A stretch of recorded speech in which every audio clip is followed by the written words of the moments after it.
Dead.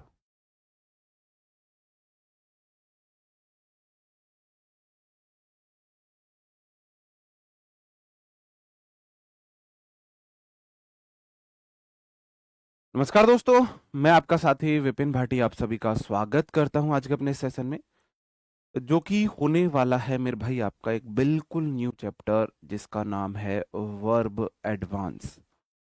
थोड़ा अच्छा chapter है, थोड़ा कंफ्यूजिंग भी है। इस चैप्टर को आप बिल्कुल स्किप नहीं कर सकते हो। अगर आपको अच्छी इंग्लिश सीखनी है तो ये चैप्टर आपके लिए कंपलसरी है, मैंडेटरी है। बहुत सारे डाउट आपके, बहुत बहुत सारे डाउट ग्रामर के ये चैप्टर दूर करने वाला है। अगर मैं ये बोलूँ कि मैं आपको कुछ बातें ही नहीं इसमें सिखाऊंगा, पुरानी जितनी बातें हैं जो मैंने आपको वर्ब टेंस में पढ़ाई, जो मैंने आपको सब्जेक्ट वर्ब एग्रीमेंट में कुछ बातें पढ़ाई, एडजेक्टिव में पढ़ाई, एडवर्ब में पढ़ाई, उन सब का मैं जो डाउट आपके उन सब को मिलके बने थे, इस चैप्टर के थ्रू मैं वो सब डाउट भी आपके क्लियर करने वाला हूँ। तो बताओ कितना अच्छा चैप्टर है ये। फिर तो एक बढ़िया चैप्टर बन जाता है ना ये। तो काफी इंपॉर्टेंट चैप्टर है और यहाँ से क्वेश्चन आते हैं तो मोस्टली स्टूडेंट गलत करते हैं। अब आप देख लो किस तरीके का ये चैप्टर हमारा रहने वाला है। मिनिमम 2 क्लास और मैक्सिमम 3 क्लासेस में हम इस चैप्टर को 3 से 4, अगर मैं इसी में मॉडल्स पढ़ाऊंगा तो 4-5 क्लास भी जा सकती हैं। अगर मैं मॉडल्स अलग चैप्टर बना के पढ़ाऊंगा तो फिर 3 क्लास में हमारे चैप्टर 2 से 3 क्लास में खत्म हो जाना चाहिए। कैसे हैं भाई आप सब लोग? उम्मीद करता हूँ एकदम बढ़िया होंगे। 2 दिन बाद आपसे मुलाकात हो रही है, अपने सपनों के लिए मेहनत कर रहे होंगे। इस आशा के साथ अपना सेशन शुरू करते हैं। एक थम अप ये कंफर्म करने के लिए कि हाँ जी ऑडियो विजुअल ठीक है। चलो। क्या?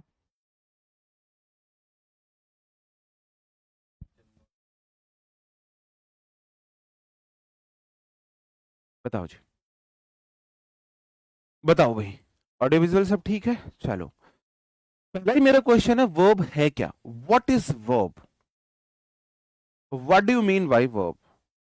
डेफिनेशन बनाने को आप 10 डेफिनेशन बना सकते हैं। मैंने बोला था हमें डेफिनेशन की तरफ नहीं जाना है, हमें अंडरस्टैंडिंग की तरफ जाना है। क्योंकि मेरे टीचर ने मुझे रटाया था, नाउन इज द नाम ऑफ अ पर्सन प्लेस और a thing, pronoun is a word that is used in place of a noun to avoid the repetition of noun। ऐसे मैंने रटा हुआ था, मुझे यही नहीं पता था इसका मीनिंग क्या है ना। तो उस दिशा में हमें नहीं जाना है कि मैं रट लूं। हम सिंपल सिंपल चीजों से समझेंगे। वर्ब यह सब्जेक्ट का एक्शन बताता है भाई। क्या क्या? ये सब्जेक्ट के लिए आती है, सब्जेक्ट का एक्शन बताती है, सब्जेक्ट क्या एक्शन कर रहा है, सब्जेक्ट की स्टेट बताता है, सब्जेक्ट किस अवस्था में है, सब्जेक्ट का पोजीशन दिखाता है, सब्जेक्ट के पास क्या है, इनको बताता है। इस tell us about the subject what is doing the subject, the state of a subject, the position of a subject. ठीक है। A verb tell us about the action of a subject, the state of a subject और the possession of a subject। ठीक है, जितनी चाहे उतनी definition आप बना सकते हो। अब आपको मुझे ये बात आपकी प्रूफ भी करनी पड़ेगी जब मैंने बोली है तो। यहां है द स्टूडेंट आर साइलेंट, तो यहां स्टूडेंट्स की वर्ब ने स्टेट बता दी। क्या बता दी? स्टेट बता दी। द स्टूडेंट्स आर राइटिंग, यहां वर्ब ने आर राइटिंग ने स्टूडेंट्स का एक्शन बता दिया, एक्शन बता दिया। स्टूडेंट्स आर राइटिंग, जो स्टूडेंट्स है वो राइटिंग कर रहे हैं, लिख रहे हैं, एक्शन हो रहा है। सही बात है मेरे भाई। और यहां पर Radhika has a new phone, यहां हैज ने बता दिया पोजेशन। अंडरस्टूड? मैंने 3 बात बोली। वर्ब जो होती है वो सब्जेक्ट का एक्शन, सब्जेक्ट की स्टेट या फिर सब्जेक्ट का पोजीशन दिखाती है। State, action, position. अंडरस्टूड? कि में दिक्कत नहीं होनी चाहिए। चलो, अब हम वर्ब को थोड़ा सा खोल के पढ़ लेते हैं। वर्ब 2 प्रकार की होती हैं। ऑक्सिलरी वर्ब्स, जिन्हें हेल्पिंग वर्ब्स भी बोलते हैं, ऑक्सिलरी वर्ब और हेल्पिंग वर्ब बिल्कुल दोनों एक ही है। जैसे शक्तिमान ही गंगाधर है, गंगाधर ही शक्तिमान है, ऐसे ही ऑक्सिलरी वर्ब ही हेल्पिंग वर्ब है, हेल्पिंग वर्ब ही ऑक्सिलरी वर्ब है। दोनों का नाम बदल के कभी आपको लोगों सर जी आपने हमें हेल्पिंग वर्ब तो पढ़ाई थी, ऑक्सिलरी वर्ब नहीं पढ़ाई थी, है ना। तो हेल्पिंग वर्ब ही ऑक्सिलरी वर्ब है, दोनों एक ही हैं, ठीक है। दूसरी होती है मेन वर्ब। ये मैंने आपको बताया, ये जो होती है ये हमारी कितनी होती है, 16 होती है। जो मेन वर्ब्स हमारी होती है थाउजेंड्स, हजारों होती हैं। हर मेन वर्ब की 5 फॉर्म होती है, V1, V2, V3, V4, V5। अगर कोई मेन वर्ब है तो उसकी 5 फॉर्म भी जरूर होंगी। ये 16 होती हैं auxiliary verb. Primary auxiliary verbs 3 होती हैं, 3। बी में is am are was were आता है,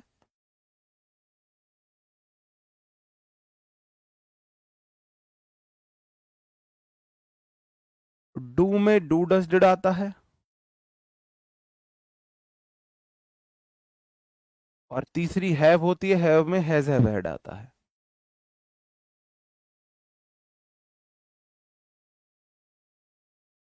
और जो मॉडल्स होते हैं ये हमारे 13 होते हैं। देखो 16 हेल्पिंग वर्ब होती हैं, 16 में 3 तो होगी बी फॉर्म प्राइमरी, और 13 हो गए मॉडल्स। मॉडल कौन कौन से होते हैं, will would shall should can could may might must need dare use to ought to. Will would shall should can could may might must need dare use to ought to. अब अगर ये helping verbs आई हैं तो इनके साथ main verb आती है। ये सब मैं आपको पढ़ा चुका हूं।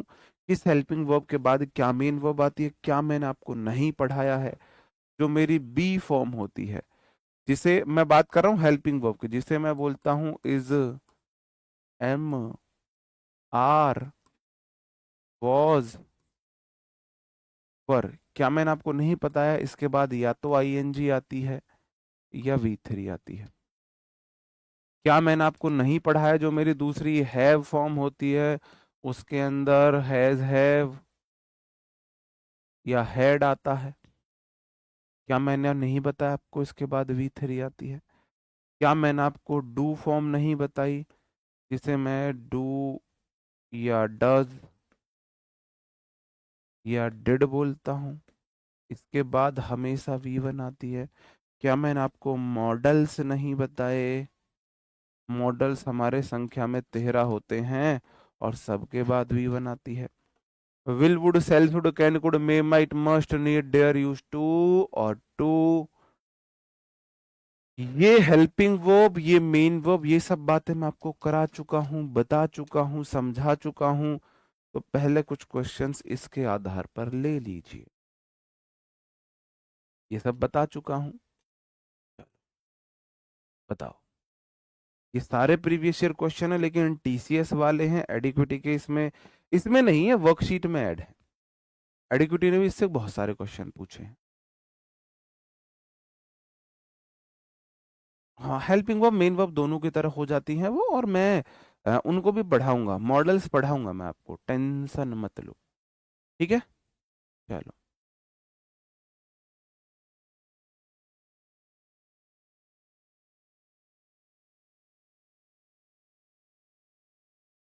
अंडरस्टूड। बताओ।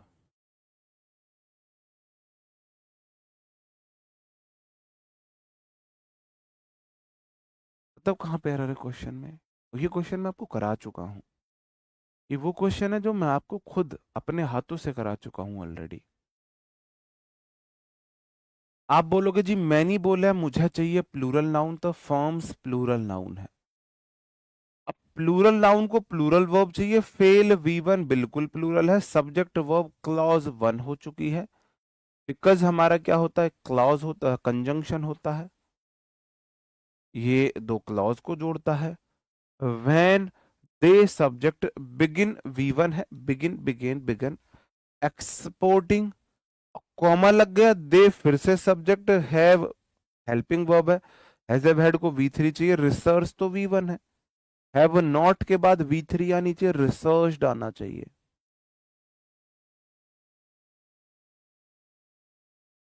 ये सेम क्वेश्चन मैं आपको पहले करा चुका हूं, लेकिन अब आपके डाउट क्लियर हो जाने चाहिए थे कि जब मैंने कराए थे तब आपको इतना ज्ञान नहीं था। मैनी के बाद प्लूरल नाउन आती है, सब्जेक्ट वर्ब क्लॉज हो गया, कंजंक्शन आ गया, सब्जेक्ट वर्ब क्लॉज हो गया, कॉमा भी कंजंक्शन है, सब्जेक्ट वर्ब क्लॉज है। ठीक है, तो आपको तब इतना ज्ञान नहीं था, अब आपको इतना ज्ञान है। चलो, मैंने वही बात बोला, हैज हैव हैड के बाद V3 आएगी, V1 नहीं आएगा। Please do not disturb to me as I am reading a book. बताओ कहां पे एरर है। आप बोलोगे प्लीज डू डज डिड के बाद हमेशा V1 आती है, डिस्टर्ब में ऐसे लग के ये तो V5 बन गई। ये गलत है, डिस्टर्ब्स नहीं आएगा, डिस्टर्ब आएगा। बात समझन में आई? ऐसा तो नहीं है मैंने कुछ नया पढ़ाया है, जो अब तक पढ़ाया लगभग उसी का रिवीजन करा रहा हूं।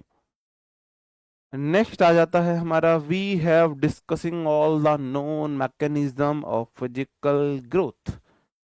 We plural subject, have plural verb, have helping verb अगर है तो इसके बाद हमेशा V3 आएगी। ये तो V4 है, डिस्कसिंग कभी नहीं आएगा, डिस्कस्ड आएगा।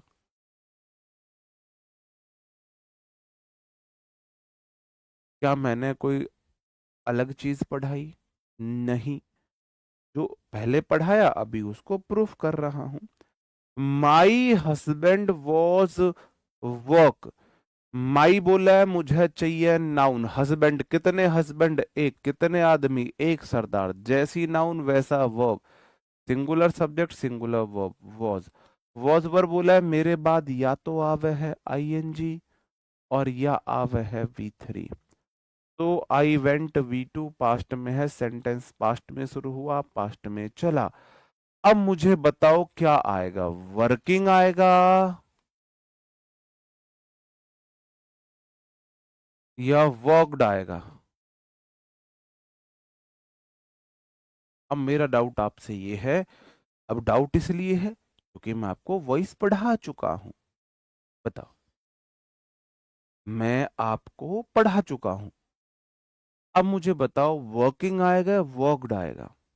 माई हस्बैंड वॉज वर्किंग या माई हस्बैंड वॉज वर्कड?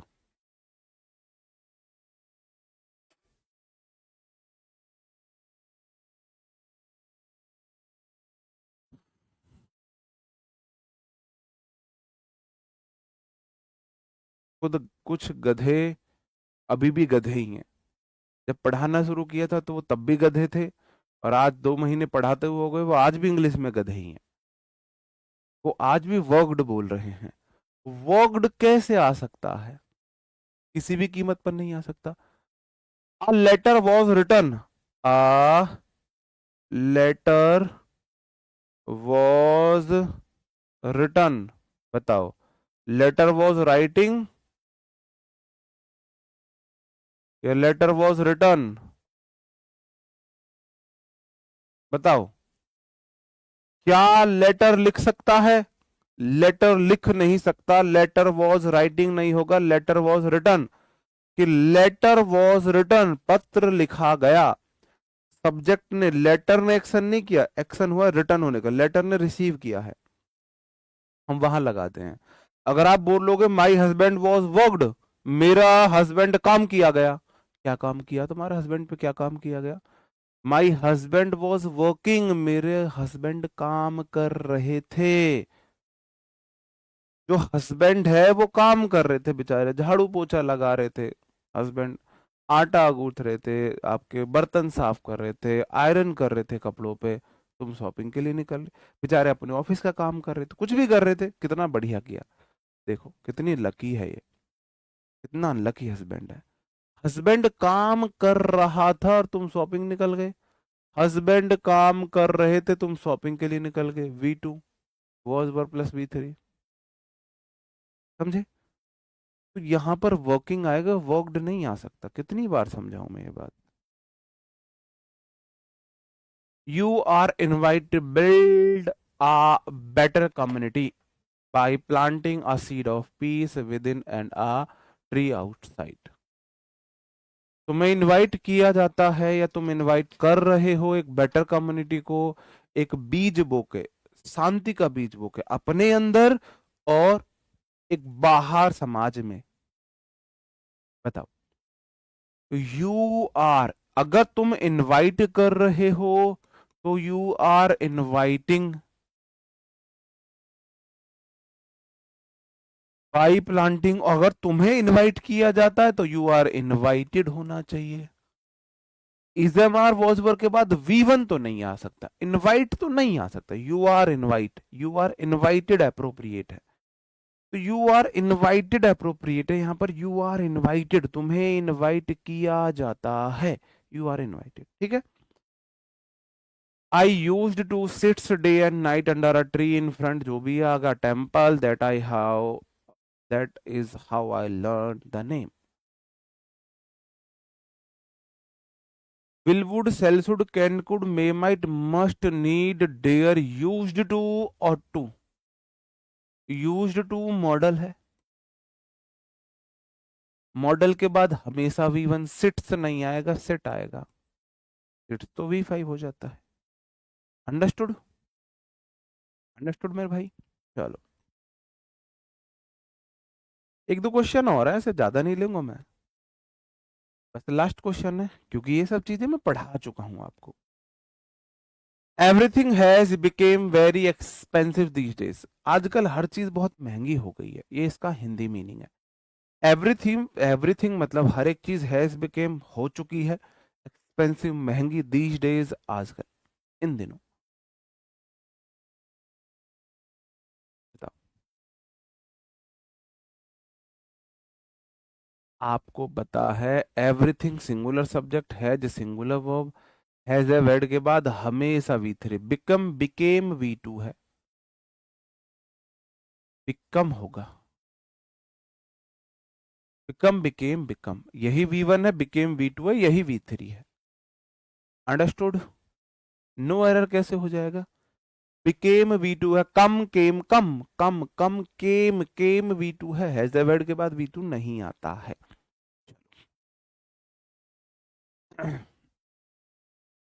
ये मैंने आपको पढ़ा दिया है।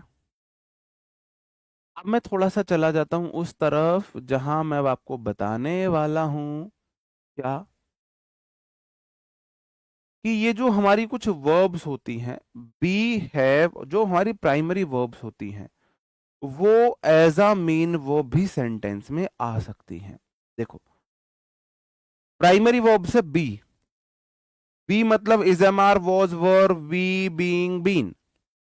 अगर ये है एज अ हेल्पिंग वर्ब तो इनके बाद मेन वर्ब में आईएनजी आती है कॉन्टिन्यूस सेंटेंस में, और वी3 आती है पैसिव वॉइस में, मैंने अभी पढ़ा दिया। अगर ये सेंटेंस में मेन वर्ब के रूप में आती हैं तो इन ये दिखाती है किसी कंडीशन को, पोजीशन को, आइडेंटिटी को, कॉम्प्लीमेंट वगैरह को दिखाती है।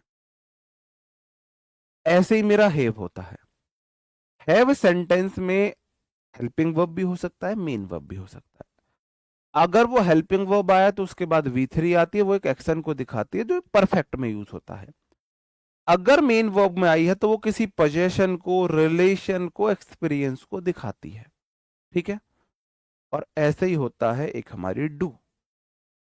अगर हेल्पिंग वर्ब के रूप में आई है तो वो आपको आती है इंडेफिनिट टेंस में, आपके एक्शंस को दिखाती है, निगेशन को दिखाती है, आप कोई काम करना चाहते हो नहीं करते हो, ये सब चीजें हैं। और अगर मेन वर्ब के रूप में आती है तो वो एक एक्शन दिखाती है, एक्शन बस, use to show action, do plus object आता है। चलो, इन बातों को प्रूफ करते हैं। अब इन्हीं बातों से मैं, इन्हीं एग्जाम्पल से ये सब बातें प्रूफ करूंगा। वर्ब कौन कौन सी है? यहां पर आर वर्ब है, यहां पर भी आर वर्ब है, और दोनों है। आप बोलोगे सर जी यहां पर जो आर है, ये वाला जो आर है, ये मेन वर्ब है, और जब ये मेन वर्ब है तो ये दिखाता है किसको? किसी कंडीशन को, स्टेट को, इन सब चीजों को दिखाता है। ठीक है। यहां वाला जो आर है यहां पर ये हेल्पिंग वर्ब है, इसके बाद वी वर्ब में आईएनजी आती है, ये V3 आती है। यहां वाला जो हैव है कैसे पता लगा, ये सब मैं आपको बता चुका हूं। ये सब मैं आपको बता चुका हूं भाई, दोनों में से किसी एक की कर लो रितेश भाई, ऐसा कोई कंपलसरी नहीं है, दोनों क्लास करनी है। दोनों से पढ़ के देखो, जिस टीचर से ज्यादा अच्छा समझ आए उसको फॉलो कर लो, कोई दिक्कत नहीं है, दोनों भाई भाई हैं। Radhika singular subject has a new phone, तो यहां पर ये मेन वर्ब है और इसने दिखाया पोजेशन। बात समझे? सही बात है। ओके, आर्टिकल मैंने अभी आपको पढ़ाया नहीं है, तो आप आर्टिकल की बातें मत कीजिए कि वहां आर्टिकल क्यों नहीं आया, क्योंकि मैंने अभी आपको आर्टिकल पढ़ाया नहीं है, तो कैसे आ जाएगा जब पढ़ाया नहीं है तो।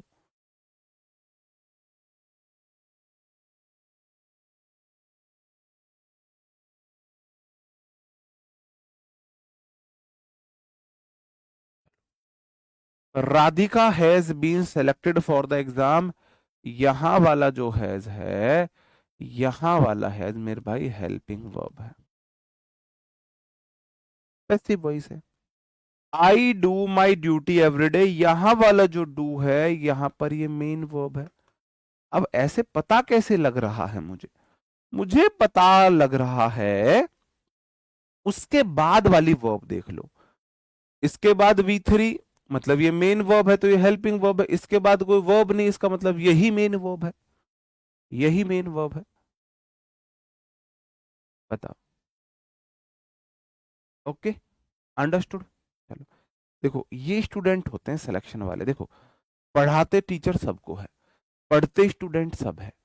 सिलेक्शन बोले जाते हैं जो एक टीचर के पढ़ाए गए का मैक्सिमम यूटिलाइजेशन ले सके। अभी एक यहाँ पर भागीरथ जी ने एक बात बोली है, मैं बड़ा इंप्रेस हुआ इनकी बात को सुन के, क्योंकि मैं इनकी जगह होता मैं यही काम करता, ये मेरे माइंड में आते हैं ये पॉइंट्स। उन्होंने बोला कि सर मैंने आपसे फ्रेजल वर्ब पढ़ के और चैट जीपीटी से प्रैक्टिस कर रहा हूँ, बहुत कॉन्फिडेंस आ रहा है। तो ये भाई आप लोगों से अलग कर रहा है ना, तो सिलेक्शन नहीं होगा इसका।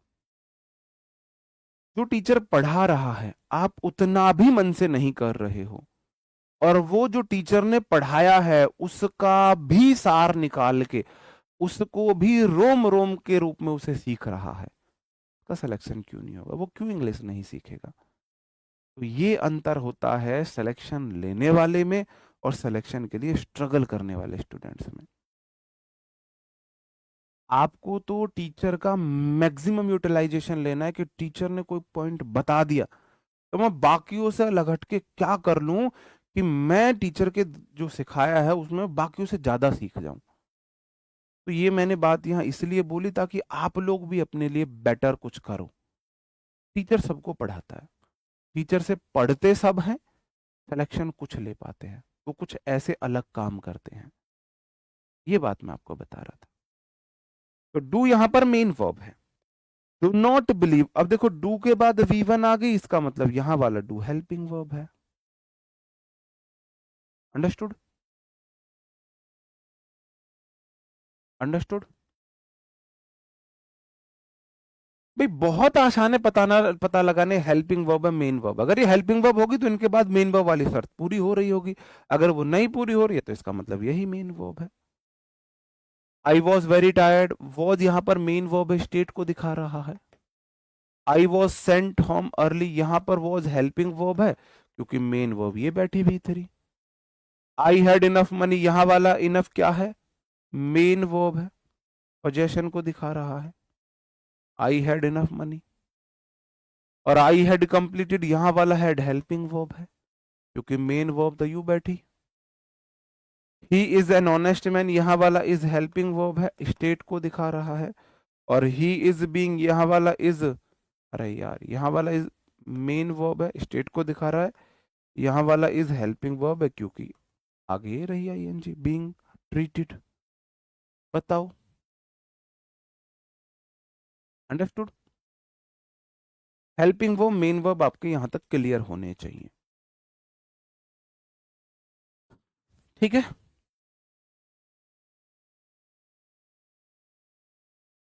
अब मैं आ जाऊं इधर।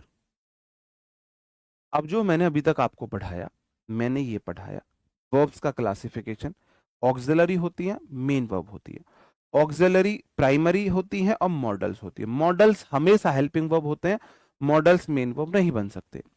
मॉडल्स के बाद V1 आता है, हैज हैव हैड के बाद V3 आता है, डू डज डिड के बाद V1 आता है, और इन सब के बाद या तो ING आती है या V3 आती है। ये सब बातें पता ही। ये मेरी मेन वर्ब भी हो सकती है, हेल्पिंग वर्ब भी हो सकती है। हेल्पिंग वर्ब है तो इनके बाद क्या क्या आता है। मेन वर्ब है तो ये फिर किस रूप में आ रही, मेन वर्ब का मीनिंग होता है। ये याद रखना, हेल्पिंग वर्ब का अपना कोई मीनिंग नहीं होता है, मेन वर्ब का अपना एक मीनिंग होता है। तो जब जब ये मेन वर्ब थी मैंने मीनिंग बता दिया, ये पोजेशन दिखा रहा है, ये एक्शन हुआ दिखा रहा है, ये स्टेट को दिखा रहा है, ये सब मैंने दिखाया। अब मैं इधर आ जाता हूं। वर्ब की दिल जड़ धड़कन जान सब कुछ जो है ये है। मेन वर्ब दो प्रकार की होती है, फाइनाइट नॉन फाइनाइट। जो हमारी मेन वर्ब होती हैं वो दो प्रकार की होती है, एक होती है फाइनाइट वर्ब्स, एक नॉन फाइनाइट होती है। मेन वर्ब दो प्रकार की होती है, एक होती है फाइनाइट्स, एक नॉन फाइनाइट्स। फाइनाइट्स भी दो प्रकार की होती है, ट्रांजिटिव, इंट्रांजिटिव। और नॉन फाइनाइट तीन प्रकार की होती है, इन्फिनिटिव, जेरेंड और पार्टिसिपल। अभी पहले मैं आपको यहां सारी बता देता हूं। जो ट्रांजिटिव वर्ब होते हैं उन्हें बोलते हैं सहकर्मक, सहकर्मक क्रियाएं। और इंट्रांजिटिव को बोलते हैं अकर्मक। किस किसने हिंदी पढ़ी है तो उसको अकर्मक और सहकर्मक क्रियाएं पता होंगी। तुम में से किसी ने हिंदी वाली व्याकरण पढ़ी है? बताओ मुझे, पढ़ी है?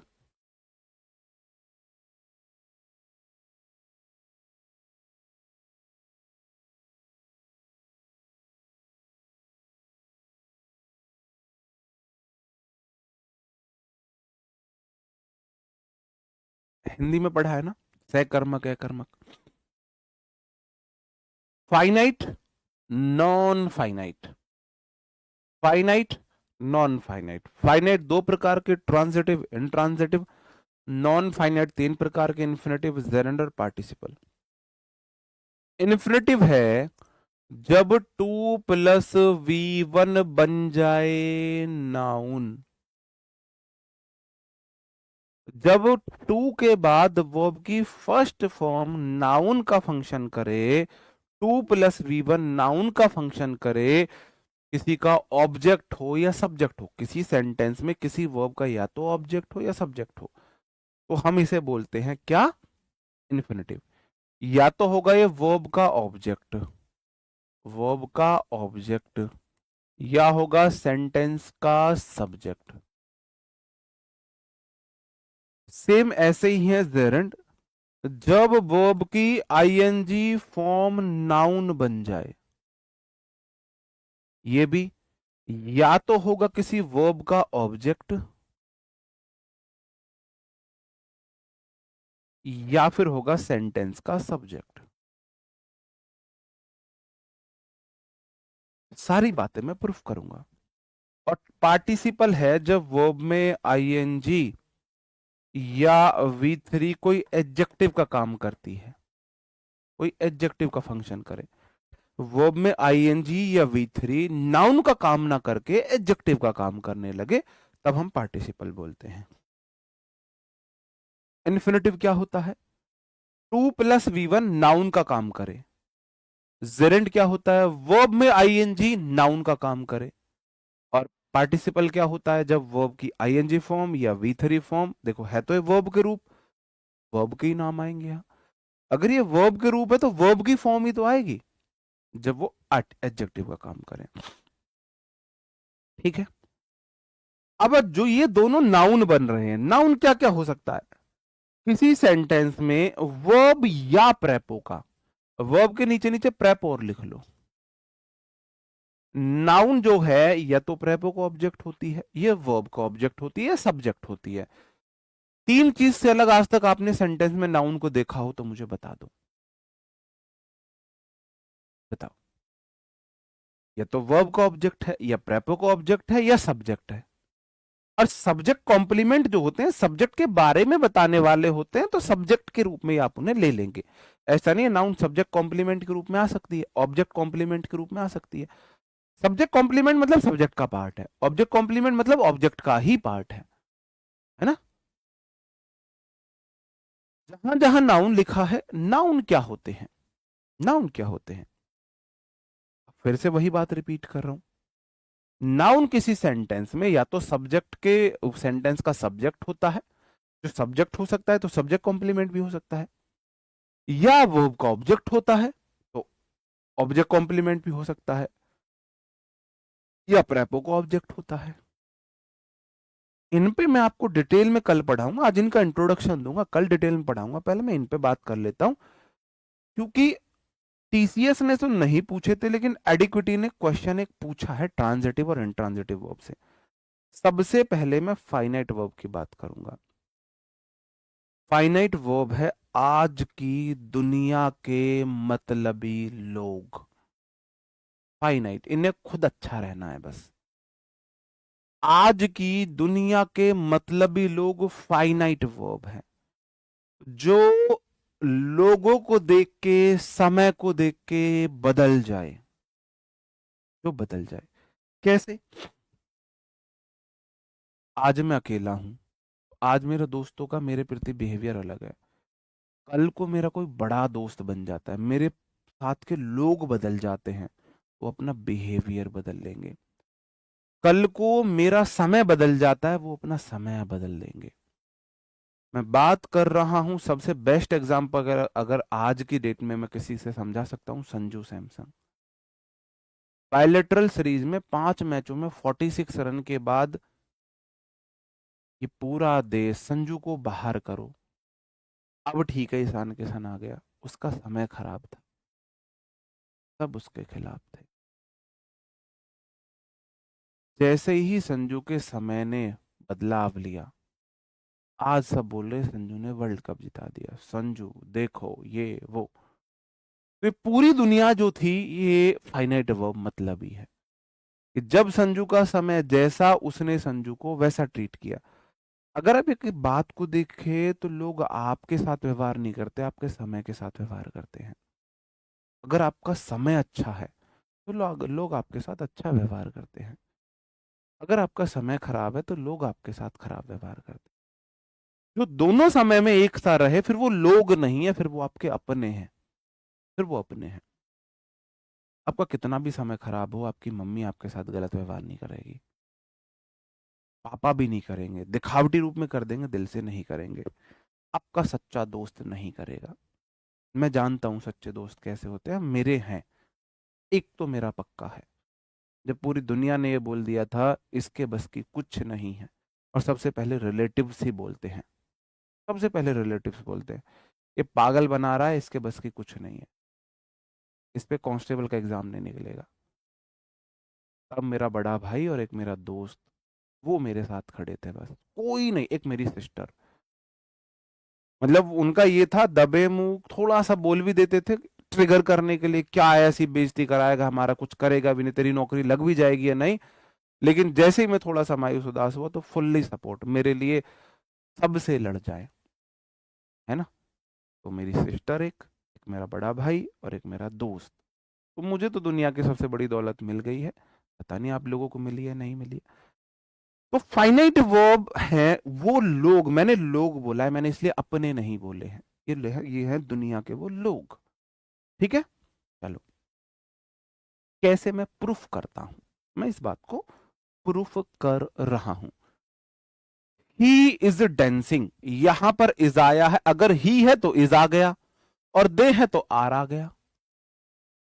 बदल गई ना ये हेल्पिंग वर्ब, बदली ना मेरे भाई ये।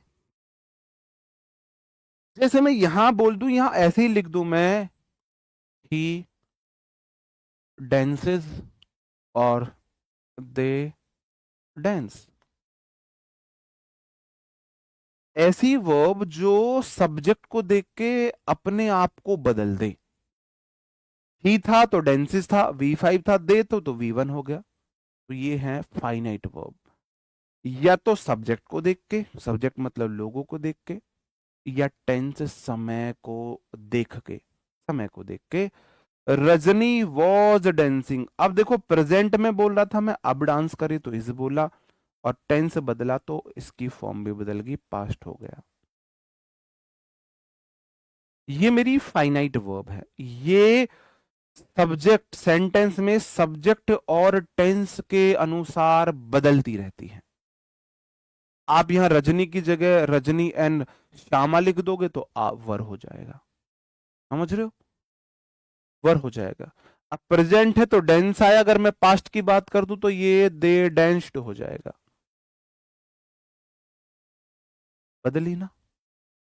जैसे ही मैंने समय बदला इसने अपनी फॉर्म बदल दी, डेंस से डेंस्ड आ गई। मैं प्रेजेंट में बता रहा था तो डेंस थी, जैसे ही मैं पास्ट में गया डेंस्ड हो गई। अंडरस्टूड? हाँ, बिल्कुल। हाँ। Does she dance more than I do? We dance, you dance, she dances. How? Does she dance more than we, you and we? I hit verbs, I hit verbs in English. देखिए आपने वो reel. मुझे English में verb से नफरत है। मतलब I dance, मैं डांस करता हूं, यू डांस, तुम भी डांस करते हो, सी डांसेस, ये होगा आई के साथ तो डांस आएगा, यू के साथ भी डांस आएगा, सी डांसेस आएगा। मेरे साथ डांस, तुम्हारे साथ भी डांस, सी के साथ डांसेस। क्या ये ज्यादा नाच रही है? क्या ये है ज्यादा डांस कर रही है कि इसके साथ डांसेस क्यों हो गया? इस तरीके से उसने थोड़ा सा फनी वे में एक्सप्लेन किया था वर्ब्स को। एक फॉरेनर था, कॉमेडियन, तो अच्छी वो था वो, मेरे को बढ़िया लगा था। ठीक है, चलो, समझे? अब जो फाइनाइट वर्ब होती हैं, ये दो प्रकार की होती है, मैंने बताया था कौन कौन सी। ट्रांजिटिव और इंट्रांजिटिव। और इंट्रांजिटिव।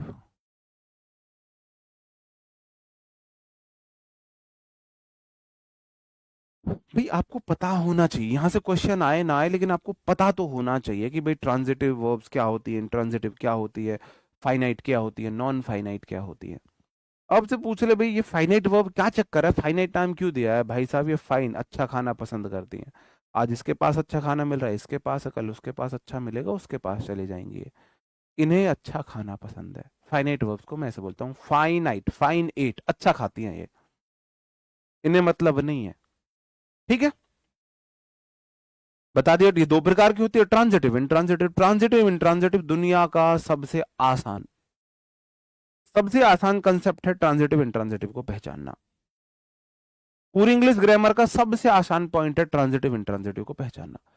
ट्रांजिटिव वर्ब्स को अपना ऑब्जेक्ट चाहिए होता है। ऑब्जेक्ट क्या होता है? Noun pronoun. तो जिन वर्ब्स के बाद कोई नाउन प्रोनाउन है वो ट्रांजिटिव वर्ब है, जिनके बाद नहीं है वो इंट्रांजिटिव वर्ब है। इतना सिंपल है। Linking verb is am are was verb को ही बोल देते हैं। इजएमआर वॉज वर्ब को, is am are was verb, be, being, been, इनको लिंकिंग वर्ब भी बोल देते हैं। ठीक है, हाँ जी, ये सब्जेक्ट और टाइम के गुलाम है। कैसे? आई राइट, राइट क्या है? वर्ब। अगर जिस वर्ब को कोई ऑब्जेक्ट मिल जाए, ये क्या है? एसे, एसे एक नाउन है। जिस वर्ब को ऑब्जेक्ट मिल गया वो वर्ब ट्रांजिटिव हो गई।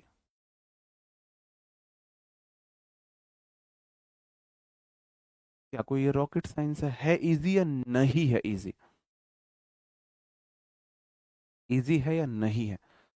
एक्चुअल में क्वेश्चन पढ़ाने का तरीका होता है, कोई किसी बात को कितना सिंपल भाषा में समझा सके, कोई किसी बात को कितना क्रिटिकली घुमा के समझा सके। कोई बोले कान को ऐसे पकड़ लो, कोई बोले कान को ऐसे पकड़ लो, तो ऐसे पकड़ना कान आसान लगेगा, ऐसे पकड़ना बड़ा मुश्किल लगेगा। तो वो डिपेंड करता है, वेरी करता है हर किसी का तरीका, है ना?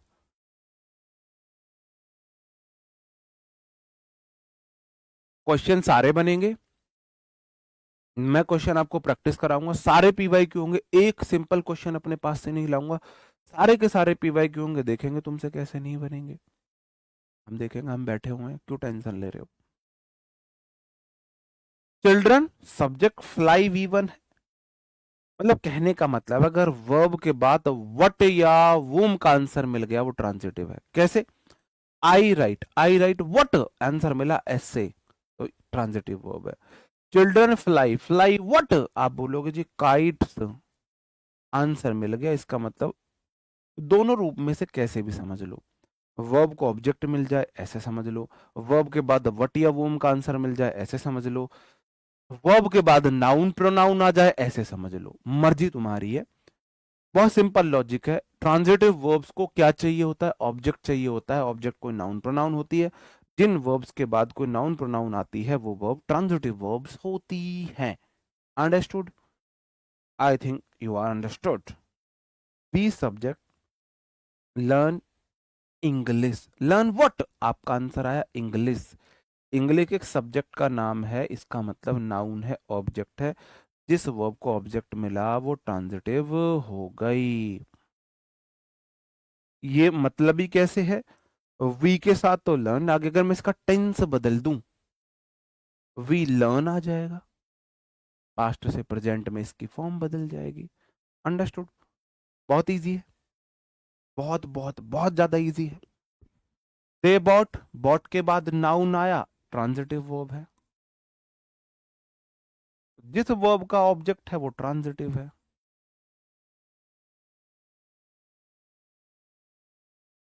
तरह ate the last slice of pizza, ate verb है, द लास्ट स्लाइस ऑब्जेक्ट मिल गया। Ate what? Last slice, object मिल गया, ट्रांजिटिव वर्ब है। The author wrote, wrote what? A beautiful poem, verb के बाद कोई नाउन प्रोनाउन उसका ऑब्जेक्ट है, ट्रांजिटिव वर्ब है कि नहीं है? कहो हाँ, बोलो हाँ, कहो हाँ।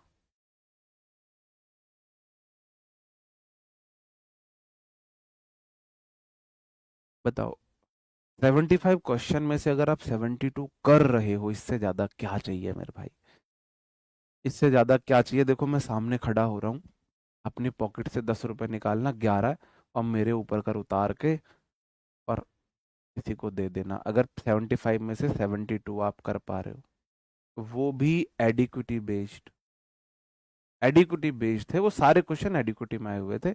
ये मैंने नीचे कर लिया अपना सिर, 10 रुपए उतार के मेरे भाई, और किसी कुत्ते उत्ते को खिला देना, जिससे कि ना मुझे नजर लगे और ना तुम्हें नजर लगे। बहुत अच्छा स्कोर है आपका, बहुत बढ़िया स्कोर है।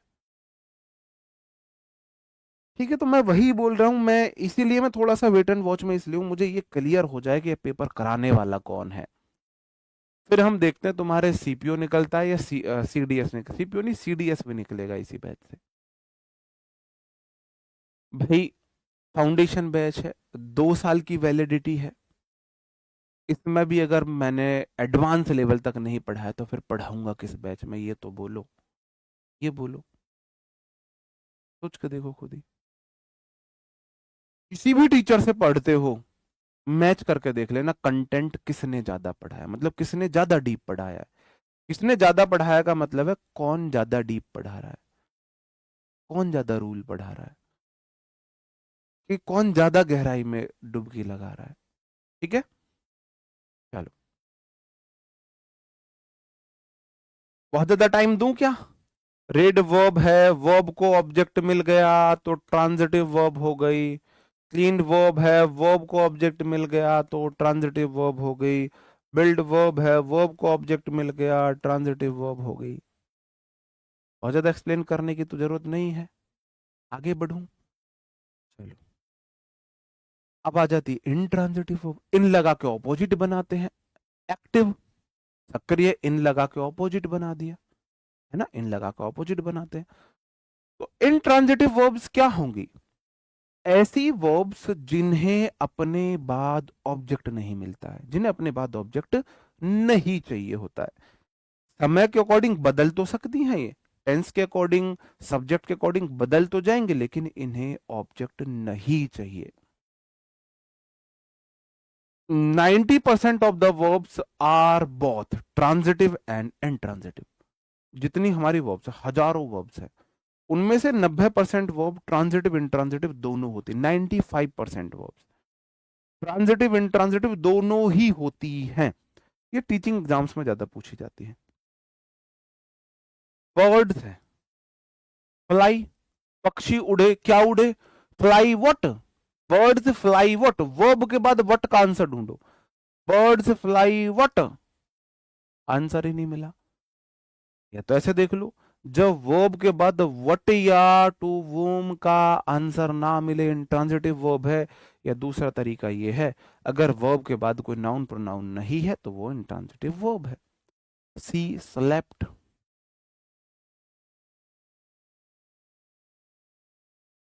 You should not lie, verb को ऑब्जेक्ट नहीं मिल रहा है, इंट्रांजिटिव वर्ब है।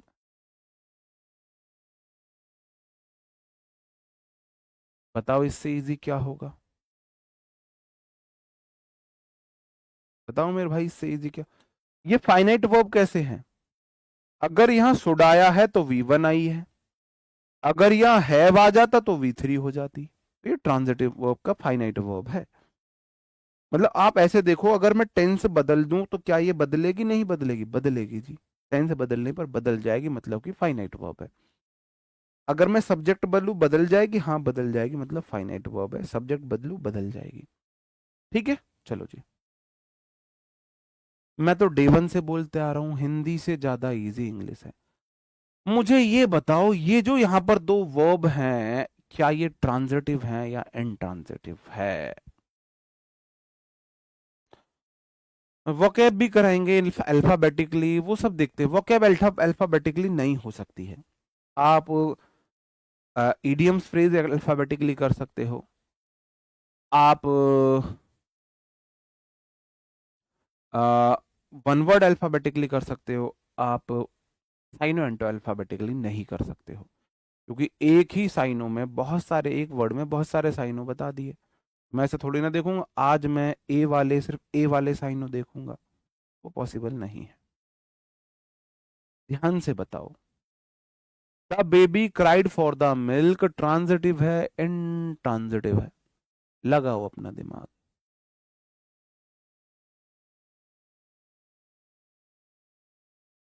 चलो, मैंने आपको पहचानना बताया।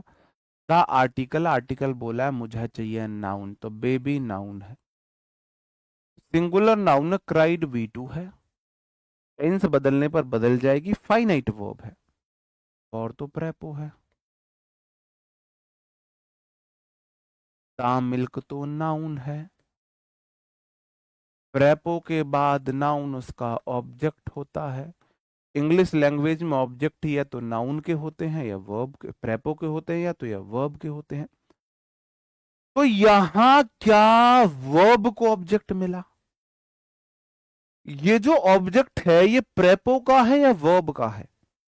मैंने बोला था अगर वर्ब को ऑब्जेक्ट मिलता है तो वर्ब ट्रांजिटिव होती है, ये वर्ब का ऑब्जेक्ट नहीं है, ये प्रेपो का ऑब्जेक्ट था, तो ये इनट्रांजिटिव है।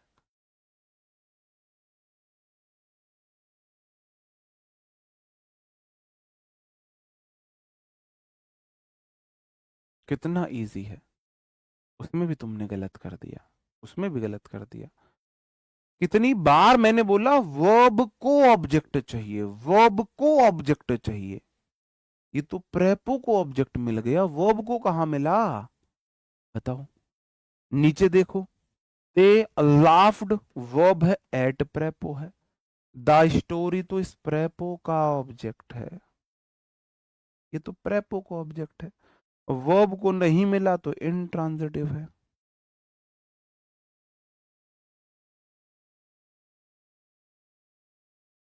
बात समझन में आई, आई कि नहीं आई,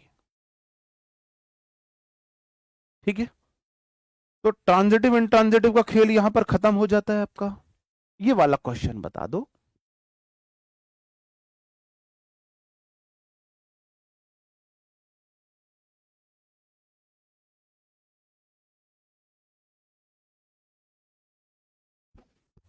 ये ट्रांजिटिव है इंट्रांजिटिव है, आराम से बताना।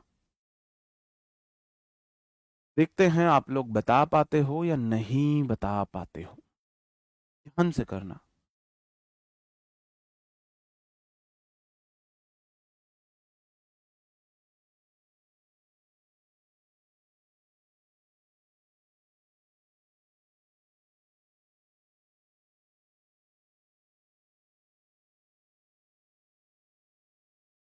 ये मैं बोल रहा हूं भाई, वर्ब को ऑब्जेक्ट चाहिए।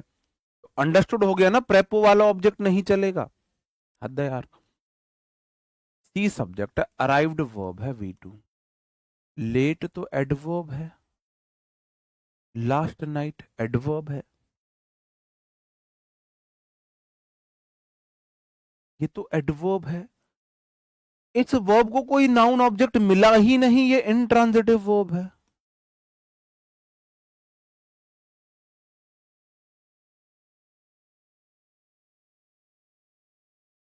Intransitive verb. मैंने बोला you came early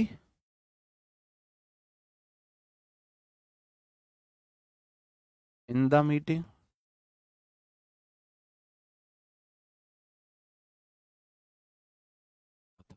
transitive intransitive, बताओ। समझ सारा आ जाता है तो वो प्रैक्टिस की कमी है यार। अब मैं एक ही बात आपको समझाता हुआ आ रहा हूं। जब हम पढ़ते थे, पढ़ते पढ़ते सिलेबस खत्म होने के बाद इंग्लिश में स्कोर 50% आता था। 50% स्कोर सिलेबस कंप्लीट होने के बाद आता था। तो अभी आप पढ़ रहे हो, अभी आप लर्निंग प्रोसेस में हो। ये ऐसे देख लो कि जो नामदेव के, मुझे वो बड़ा लॉजिकल लगता है कि सरकार को बने हुए 8 महीने हुए, तो 9 महीने भी नहीं हुए। 9 महीने ही हो गए, 9 महीने में बच्चा पैदा होता है। अभी बच्चा पैदा हुआ है, अभी वो चलना सीख रहा है, अभी चलेगा। आप डायरेक्ट उसे रिंग में थोड़ी ना उतार दोगे। अभी जब तक आपका सिलेबस चल रहा है, अभी तो आप चलना ही सीख रहे हो। अभी कैसे दौड़ोगे? अभी तो बच्चा क्रॉल कर रहा है, अभी आप क्रॉलिंग मोड में हो। अगर आप इंग्लिश अभी सीख रहे हो क्रॉलिंग मोड में, अभी आप भाग नहीं सकते हो। तो सिलेबस खत्म होने के बाद रिवीजन करोगे, मेरे साथ प्रैक्टिस करोगे, फिर दौड़ने लगोगे। अभी जो समझा रहा हूं वो समझ आ रहा है, इतना बहुत है। क्वेश्चन गलत होते हैं, उससे बहुत ज्यादा आपको डिमोलाइज नहीं होना है। ठीक है। यू सब्जेक्ट है, केम V2 है, अर्ली एडवर्ब है। अर्ली कोई नाउन नहीं है, अर्ली एडवर्ब है। ठीक है। और इन प्रेपो द मीटिंग तो उसका ऑब्जेक्ट है, ये भी मेरी इंट्रांजिटिव वर्ब है। सीधी सी बात है, वर्ब को बहुत सीधा सीधा ऑब्जेक्ट मिलेगा, बहुत सीधा सीधा ऑब्जेक्ट मिलेगा। भाई देखो, मेरा अधिकार है मैं अपनी चीज अपने लेवल पे चीजें कर सकूं। तो मैं अपने टेलीग्राम चैनल पर आप लोगों को क्विज भी दे रहा हूं, जो पढ़ाया उसका क्विज भी मिल रहा है, मिक्स क्विज भी मिल रहा है, वोकैब की चीजें भी मिल रही है। मैं अपनी पर्सनल लेवल पर चीज आपके लिए बेटर कर सकता हूं, वो मैं कर रहा हूं। ठीक है। इंट्रांजिटिव ट्रांजिटिव मैंने आपको पढ़ा दिया। इधर वाला कलेश खत्म है, इधर वाले कलेश को मैं खत्म मान लूं। भाई मैंने आपको टेंस में बता दिया मेन वर्ब कहाँ कैसे आएगी, हेल्पिंग वर्ब के साथ बता दिया।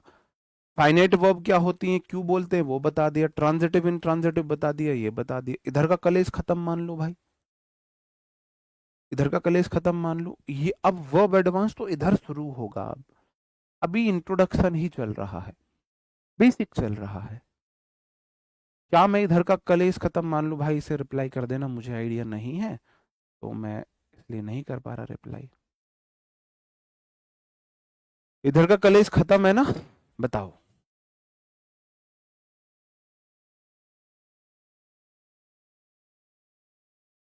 तो वट का आंसर है क्या? वट या हु का you, you arrived what. When का आंसर है when, how when where adverb का आंसर देते हैं। हाउ वेन वेयर एडवर्ब का आंसर देते हैं। वर्ड फंक्शन कैसे कर रहा है? नीतू गुड़िया हंसो मत। इंसान नाम से नहीं, उसके काम से जाना जाता है। उसके काम से जाना जाता है, ना कि नाम से जाना जाता है। ठीक है ना। एक अब्दुल वो भी था जो मुंबई पे हमला करने आया था। और एक अब्दुल, हमारे एपीजे अब्दुल कलाम आजाद जी भी थे, जिन्होंने देश के लिए क्या किया। नाम तो दोनों का अब्दुल था, नाम तो दोनों का, तो नाम से नहीं, काम कौन क्या कर रहा है। ऐसी नाउन जो नाइट है वो एडवर्ब है वहां पर, तो वर्ड अपने नाम से नहीं अपने काम से जाना जाएगा, वो काम किस रूप में कर रहा है। ठीक है, नहीं एक से ज्यादा एडवर्ब आ सकते हैं ना यहाँ पर, तो लेट एडवर्ब ही है, अर्ली, लास्ट नाइट, हाँ लेट एडवर्ब है। अब मैं इस तरफ मूव कर रहा हूं, सबसे पहले मैं इन्फिनेटिव की तरफ आता हूं। नॉन फाइनाइट वर्ब, जो पहले नॉन फाइनाइट वर्ब की मैं आपको डेफिनेशन दे दूं, ठीक है। ये टेंस या सब्जेक्ट के अनुसार अपना रूप नहीं बदलते। नॉन फाइनाइट, ये भाई नॉन फाइनक अच्छा खाना नहीं चाहिए, ये दुखम सुखम के साथी हैं।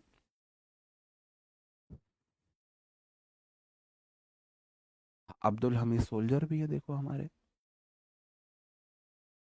ये उस गाने को फॉलो करते हैं, दुख में कटे या सुख में बसर हो, जीना तो तेरे साथ ही होगा, हर हाल में की जगह तेरे साथ ही होगा। मॉडल कभी मेन वर्ब नहीं हो सकता, पहले बता चुका हूं, ठीक है। ये चीटर नहीं है मेरे भाई।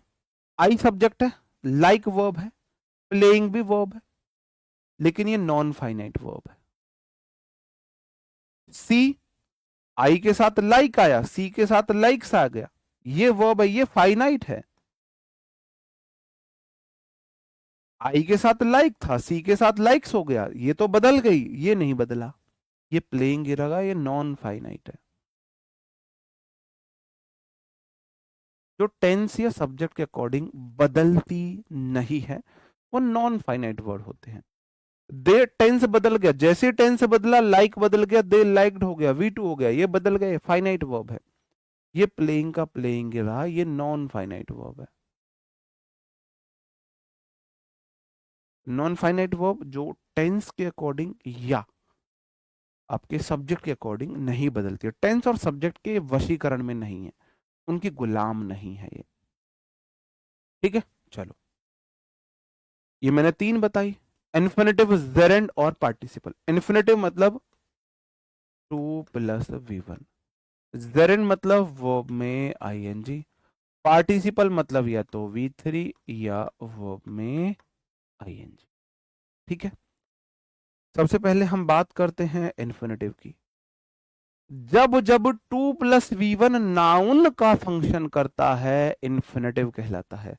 नाउन का फंक्शन करेगा या तो सब्जेक्ट होगा, या किसी वर्ब का ऑब्जेक्ट होगा, या प्रेपो का ऑब्जेक्ट होगा, या तो सब्जेक्ट होगा या किसी वर्ब का ऑब्जेक्ट होगा। होगा कि नहीं होगा, कहो हाँ होगा। जैसे कि to learn a new language requires patience, एक नई भाषा सीखने के लिए धैर्य की जरूरत होती है। तो what, to learn a new language, यहां इन्फिनेटिव है, ये सेंटेंस का सब्जेक्ट है।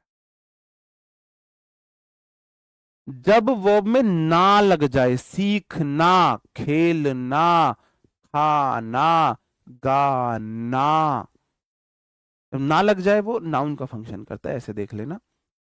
To meditate daily improves mental health, यहां ये गलत है, दोनों गलत है। यहां टू मेडिटेट डेली नहीं आएगा, टू टेल लाई नहीं आएगा, यहां मेडिटेटिंग, यहां तो टेलिंग लाई आएगा, टेलिंग लाइज। मेडिटेटिंग डेली आएगा, वो मैं आपको आगे बताऊंगा ऐसा क्यों हुआ, ठीक है। हाँ बिल्कुल प्लेइंग नाउन है, बिल्कुल प्लेइंग नाउन है। कैसे समझाऊं मैं आपको, कैसे समझाऊं, बिल्कुल। सी लाइक्स व्हाट, व्हाट का आंसर मिल रहा है ना, playing football. She like what, उसे फुटबॉल पसंद है, फुटबॉल खेलना पसंद है। सी लाइक्स के बाद व्हाट का आंसर ढूंढ लो, व्हाट आंसर मिला, प्लेइंग फुटबॉल। तो प्लेइंग फुटबॉल, अंडरस्टूड, नाउन है यहां पर प्लेइंग, बिल्कुल नाउन का काम कर रहा है, बिल्कुल टेंशन मत लो। They like what, playing football. They like what, उन्हें फुटबॉल पसंद नहीं है, फुटबॉल नहीं, फुटबॉल से खेलना पसंद है। तो जहां ना का सेंस आ जाए ना, खेलना, पढ़ना, ये सब हो। जैसे नई भाषा सीखना, ठीक है। सिंपल सी बात समझेंगे, 2+V1 नाउन का फंक्शन करे, इन्फिनेटिव हो जाता है। इन्फिनेटिव ऑब्जेक्ट के रूप में, I love what, to read mysterious novels. I love what, what, आपको व्हाट का आंसर मिला ना, आई लव व्हाट, मुझे क्या पसंद है, पढ़ना मिस्टीरियस नोवेल्स, तो यहां पर टू रीड आपका इन्फिनेटिव है।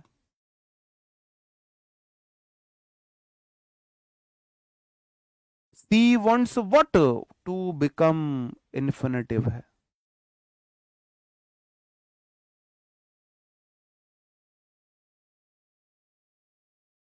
अंडरस्टूड। वहां नहीं, V1 वर्ब में आईएनजी नहीं है, वो मैं बताऊंगा क्या आएगा। इंपेरेटिव सेंटेंस V1 से शुरू होता है, कुछ सेंटेंस 2+V1 से शुरू होते हैं जो इन्फिनेटिव होते हैं, और कुछ सेंटेंस आईएनजी से शुरू होते हैं जो जेरेंड होते हैं। ठीक है। सेंटेंस या तो नाउन से शुरू होगा, अगर V1 से शुरू हो रहा है, इंपेरेटिव ऑर्डर को दिखा रहा है, सब्जेक्ट हिडन है, वहां भी सब्जेक्ट है। जैसे मैंने बोला डोंट टॉक, तो सेंटेंस सब्जेक्ट से ही शुरू होता है। इंपेरेटिव सेंटेंस है, डोंट टॉक, बात मत करो। तो मैंने किससे बोला है, तुमसे बोला है, तो मैं बोलना चाह रहा हूं यू डोंट टॉक, तुम मत बात करो, यू डोंट टॉक, तो यू यहां सब्जेक्ट हिडन है। इंपेरेटिव सेंटेंस में तो सब्जेक्ट हिडन होता है, सब्जेक्ट होता नाउन प्रोनाउन ही है। और इस तरीके के जो हमारे सेंटेंसेस होते हैं, यहां 2+V1 नाउन बन जाता है, या वर्ब में आईएनजी नाउन बन जाता है। बेसिकली सेंटेंस हुआ नाउन से ही शुरू, या तो नाउन प्रोनाउन हिडन है, या 2+V1 नाउन बन गया, वर्ब में आईएनजी नाउन बन गया। कहीं ना कहीं नाउन, नाउन ही तो सब्जेक्ट रहा ना। चलो, नाउन के रूप बदलते हैं, बन आता नाउन ही है।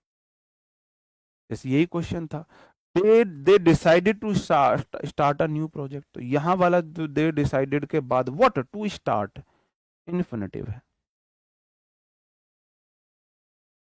ठीक है मेरे भाई, ऑब्जेक्ट के रूप में काम कर रहे हैं, इन्फिनेटिव सब्जेक्ट के रूप में भी काम कर सकते हैं। अब मैं आ जाता हूं जेरेंट।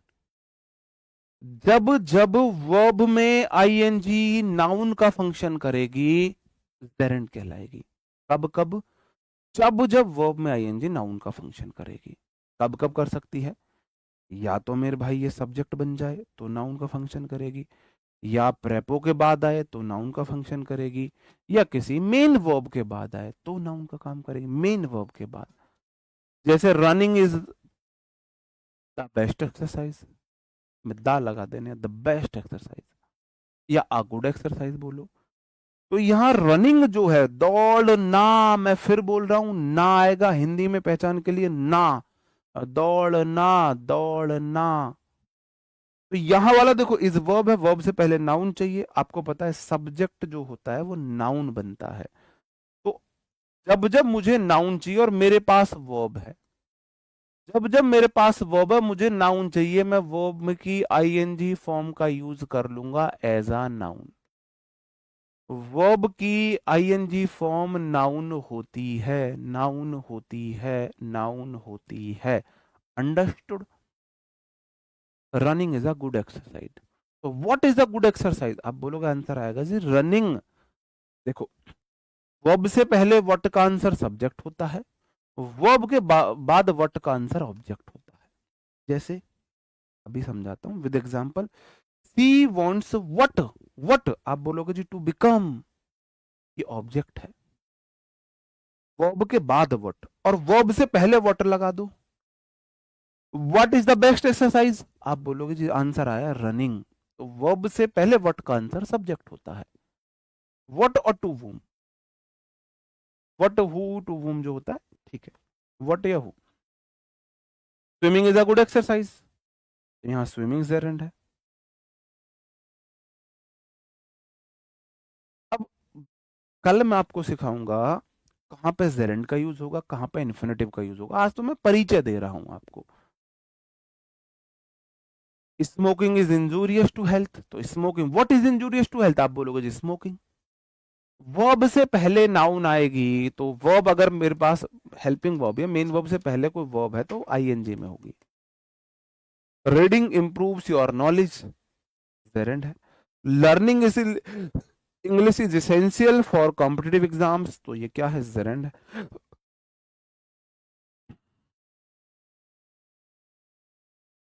अब बहुत सिंपल भाषा में समझो, आप टिपिकल डेफिनेशन में मत फंसो, इनके नामों को देख के मत घबराइए, ठीक है। जो मैंने अभी पढ़ा है वो समझ आया।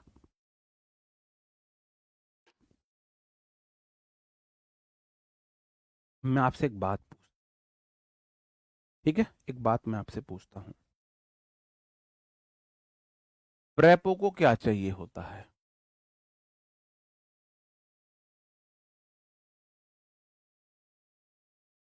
आप जवाब दोगे इस बात को। प्रेपो को क्या चाहिए होता है? प्रेपो को चाहिए होता है ऑब्जेक्ट। क्या चाहिए होता है? ऑब्जेक्ट। प्रेपोजिशन के बाद उसका ऑब्जेक्ट आता है, अंडरस्टूड है। ऑब्जेक्ट क्या क्या होता है?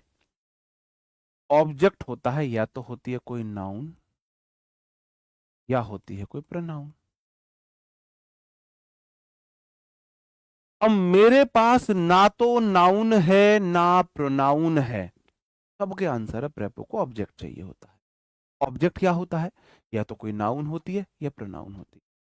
अब मेरे पास ना तो नाउन है ना प्रोनाउन है, मेरे पास वर्ब है। क्या वर्ब नाउन बन सकती है? बताओ मुझे, क्या वर्ब नाउन बन सकती है? सर जी, ना तो V1 नाउन बन सके, ना V2 नाउन बन सके, ना V3 नाउन बन सके।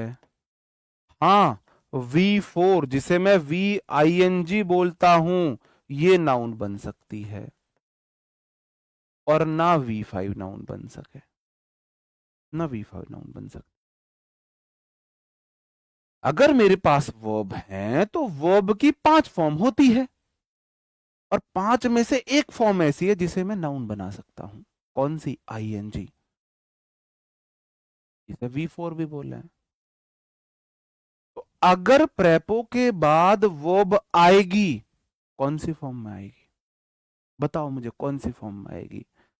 प्रेपोजिशन को ऑब्जेक्ट चाहिए, या तो वो नाउन होती है या प्रोनाउन होती है। अगर वर्ब आई तो ING फॉर्म में आएगी। ये कोई नया रूल है? ये जो मैंने अभी आपको चीजें प्रूफ करी हैं, चीजें ऑलरेडी एग्जिस्ट कर रही है, मैंने प्रूफ कर दी।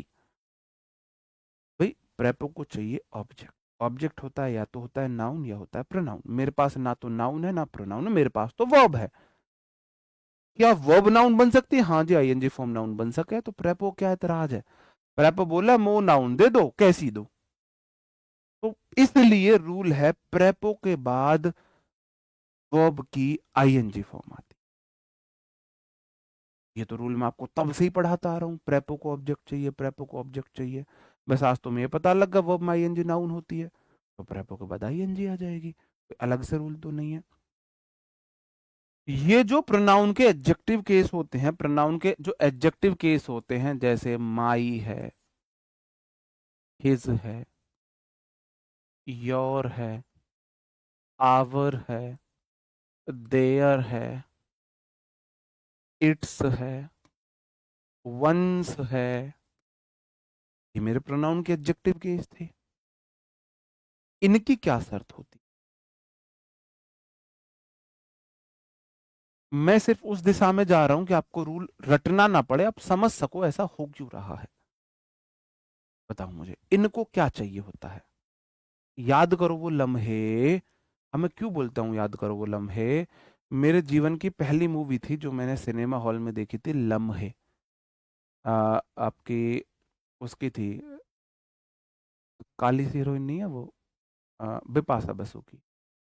उसमें जो मार पड़ती है ना उसको मूवी में, बकवास मूवी थी। हमारी शुरुआत ही खराब हुई, तो मेरे को वो याद है, इसलिए पहली चीजें याद होती है ना।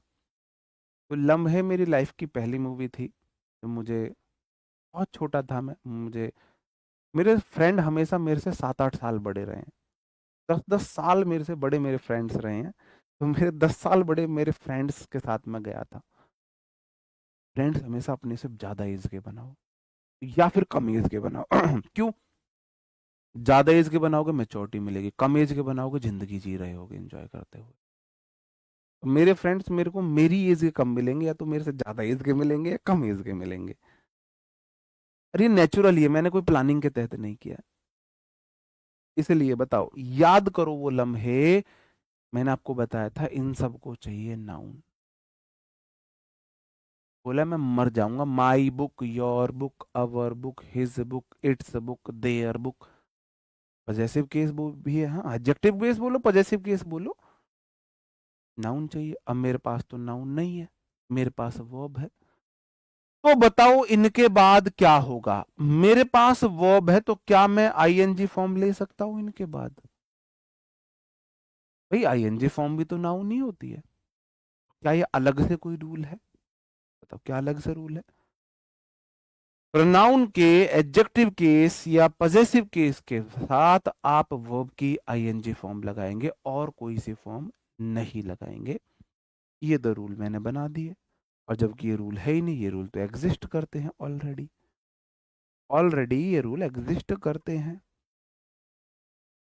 ठीक है। जैसे दो रूल मैंने बोले, she is fond of Singh.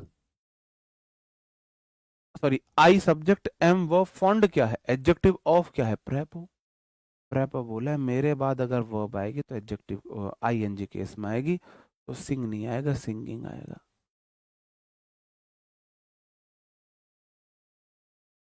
Ravi is tired of क्या है? प्रेपो। प्रेपो बोला है मेरे बाद वर्ब आएगी तो वी वन नहीं आएगी, आईएनजी आएगी, आर्ग्यूइंग आएगा। Arguing with her.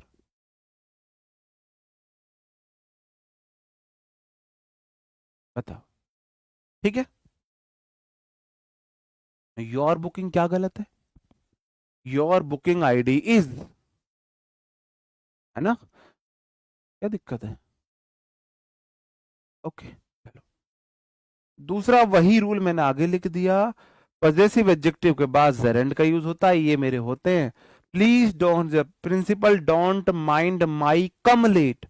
माई बोला है मो चाहिए नाउन, ये क्या मैं तो वर्ब हूं? कह रहा मुझे मतलब नहीं है, मुझे नाउन चाहिए। अब तू वर्ब बन सकती है तो आ जा। बोले हाँ बन जाऊंगी, मैं आईएनजी रूप में आ जाती हूँ, कमिंग। ठीक है मेरे भाई, अंडरस्टूड। प्रेपोजिशन तो हजारों होते हैं, आप मतलब हजारों तो नहीं, 100-150 होते हैं, आपको पता है। इन, एट, ऑन, अंडर, और प्रेपो पढ़ाऊंगा आपको पता चल जाएगा। प्रेपो अलग से याद करने की जरूरत नहीं है। मतलब प्रेपो कहाँ क्या लेगा ये याद करने की जरूरत है, आइडेंटिफिकेशन के लिए रटने की जरूरत नहीं है। I don't my your, your के बाद आईएनजी आएगा, गो नहीं आएगा, गोइंग आएगा। क्या मैंने कोई रूल तोड़ा? माई बोला है मुझे चाहिए नाउन, कमिंग नाउन है। जेरेंड है, नाउन का फंक्शन कर रहा है। गोइंग नाउन है। क्या मैंने कोई अलग से रूल बताया? कोई अलग से रूल नहीं बताया।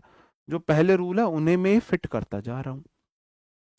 माई बोला है मुझे चाहिए नाउन, ब्रदर नाउन हो गया, डिडंट ऑब्जेक्ट टू। माई बोला है मुझे चाहिए नाउन, यूज तो वी वन है। बोला ना भाई ऐसा मत कर, आईएनजी में आ जा, नाउन के रूप में आ जा तो यूजिंग आ जाएगा। अंडरस्टूड? अंडरस्टूड मेरे भाई। बाकी चीजें कल डिटेल में पढ़ेंगे। डिटेल में पढ़ने का मेरा मतलब है कल हम पढ़ेंगे कि सेरेंट का यूज कहाँ पे होता है, इन्फिनेटिव का यूज कहाँ पे होता है, वो पढ़ के फिर पार्टिसिपल पढ़ेंगे। फिर जो मैंने आपको कुछ वर्ब, स्टेट वर्ब और एक्शन वर्ब है वो दोबारा से पढ़ाऊंगा। सेंसरी वर्ब फिर से पढ़ाऊंगा। हैज ए वर्ड का यूज फिर से पढ़ाऊंगा as a main verb. Models अलग टॉपिक यूज करेंगे, 3 क्लासेस की लगाएंगे हम, फिर मॉडल्स पढ़ेंगे। ठीक है मेरे भाई, यहां तक आपको कोई डाउट है तो आप पूछ सकते हैं। जितना मैंने आज आपको पढ़ाया, अगर यहां तक आपको कोई डाउट है तो आप पूछ सकते हैं। शेरो शायरी चाहिए तुम्हें? शेरो शायरी सुनाई। बताओ।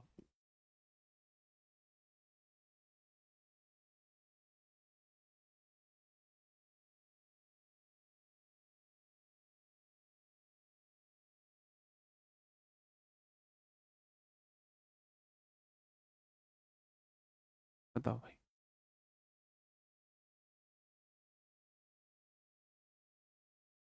हाँ, प्रेपो लॉयल ऑन टॉप।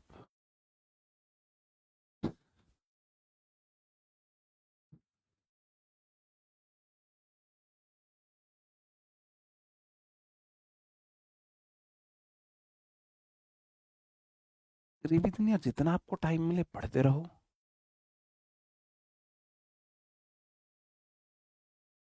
डबल है, आप इतना अच्छा कैसे पढ़ाते हो? One Shayari for motivation. यार देखो, मुझे कभी मोटिवेशन की जरूरत नहीं पड़ी। उसके पीछे का रीजन मेरी परिस्थितियां ही मेरा मोटिवेशन थी। अगर आपको मुझे ये पता था कि मेरे घर का क्या होगा अगर मेरी नौकरी नहीं लगी, तो मुझे आउटर मोटिवेशन की जरूरत ही नहीं पड़ी। मुझे डिसिप्लिन में रहने की जरूरत पड़ी। तो जब भी मैं लो फील करता था तो मेरे पास बुक होती थी।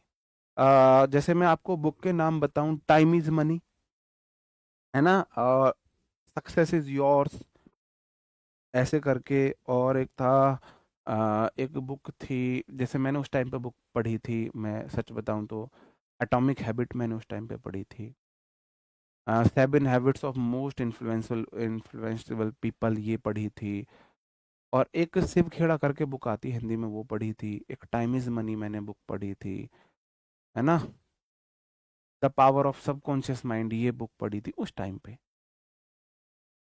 तो मैं क्या करता था, जो मेरी हैबिट थी, वो मेरी हैबिट वो ये थी कि सुबह उठ के मुझे फिट रहना बहुत पसंद था, बहुत ज्यादा पसंद। मैं ये नहीं दिखना चाहता था कि मैं 20 साल की उम्र में, 18 साल की उम्र में मेरा पेट निकला हुआ है या मेरी हड्डियां लटक रही है। मैं ये नहीं, ये मतलब मैं बर्दाश्त नहीं कर सकता था। मैं क्या करता था भाई, 4 साल मेहनत करी। सुबह उठ के नहा, मतलब अपना ब्रश ब्रश करके मैं पहले एक्सरसाइज करता था 20 मिनट रोज। मेरा फिक्स था, मुझे सुबह उठ के 50 सिटअप्स और 100 पुशअप लगानी ही लगानी है। उसे करने के बाद फिर मैं 10 मिनट योगा वगैरह करता था। और फिर मैं भाई मैं पढ़ता था फिर 2 घंटे। फिर मैं अपना, क्योंकि 2 घंटे पढ़ लिए, तुम एक्सरसाइज कर ली, एक्टिव होगी बॉडी, अब तुम्हें नींद नहीं आएगी 2 घंटे। तो 2 घंटे पढ़ के उसके बाद फिर मैं अपना नहा वहा के ब्रेकफास्ट वगैरह करके, ब्रेक वही रोटी होती है ब्रेकफास्ट, हम गाँवों में कौन सा नया ब्रेकफास्ट है, वो किया। उसके बाद फिर मैं जो पढ़ता था, फिर मेरे को, क्योंकि खाना खाने के बाद आपको नींद आती है, तो मैं ऐसा सब्जेक्ट लेता था जो लिख के प्रैक्टिस होता हो, जैसे मैथ्स हुआ, रीजनिंग हुआ, वो पढ़ता था। जब भी मुझे नींद आई, मेरे 5-6 सॉन्ग्स हुआ करते थे। अगर मुझे थोड़ा सा मोटिवेशन चाहिए, हाँ सुबह, लेकिन मैं पढ़ने से पहले ना 15 मिनट वो बुक पढ़ता था। 20 minute, 20 minute exercise, 10 minute yoga, 10 minute book. 40 minute में पहले खुद को दिया करता था पढ़ने से पहले। मैं मेंटली और फिजिकली प्रिपेयर हुआ करता था पढ़ने के लिए। वो पढ़ लिया। उसके बाद जब भी मुझे नींद आएगी, मेरे कुछ सॉन्ग्स होते थे मोटिवेशनल सॉन्ग, वो मैं सुना करता था।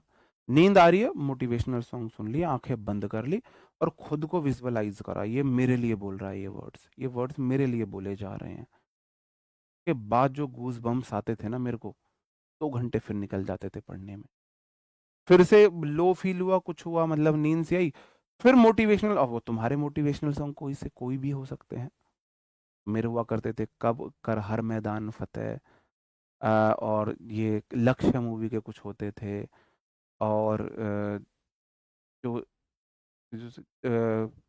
चेन्नई टू चाइना करके जो अक्षय कुमार की मूवी, उसके एक दो सॉन्ग्स हुआ करते थे। कुछ मुझे कुछ डीप मीनिंग वाले सॉन्ग्स पसंद थे, वो हुआ करते थे। तो मोटिवेशन की तो मुझे जरूरत नहीं पड़ी, डिसिप्लिन में रहने की जरूरत पड़ी। तो डिसिप्लिन में रहने के लिए मेरा ये हुआ करता था, जब भी नींद आ रही है, अब मेरा टाइम टेबल है, मुझे सोना है 1 से 2:30, तो मैं 1 से 2:30 नहीं सोऊंगा। अगर उससे पहले मुझे नींद आ रही है, तो मैंने एक 5 मिनट का सॉन्ग सुन लिया, आंखें बंद करके विजुअलाइज किया, ये मेरे लिए बोल रहा है, वर्ड्स में बोली गई बातें मेरे लिए हैं। ऐसे विजुअलाइज करता था, गूज बम्स आ जाते थे, ऐसा लगता था फाड़ दूंगा अब तो मैं बुक को। 1.5-2 घंटा फिर निकल गया पढ़ने में। मतलब जो टाइम टेबल मैंने बना लिया, उस टाइम टेबल को फॉलो करने के लिए मैं डिसिप्लिन रहता था। मुझे आउटर मोटिवेशन की जरूरत नहीं पड़ती थी, डिसिप्लिन में रहने की जरूरत पड़ती थी। ठीक है। बाकी खुद पे भरो, उसको मैं इंजॉय करता था। मैं आज भी बोलता हूं, मैंने अपनी स्ट्रगलिंग टाइम को इंजॉय किया है। जो अपने स्ट्रगलिंग टाइम को एंजॉय करता है, इसका मतलब उसे अपनी क्षमताओं पर शक नहीं, उसे ये पता है मैं अपना समय अपने परिवार का समय बदल दूंगा। और जो उस टाइम पे घबराया हुआ है, डरा हुआ है, इसका मतलब उसे अपनी क्षमताओं पर शक है। बाकी थोड़ा मैं वैसी शायरी सुन लिया करता था, तो शायरी आपको मेरी वैसी मिलेंगी। जैसे जॉन एलिया साहब की एक शायरी मुझे बहुत पसंद थी, बहुत, मतलब बोलते हैं ना,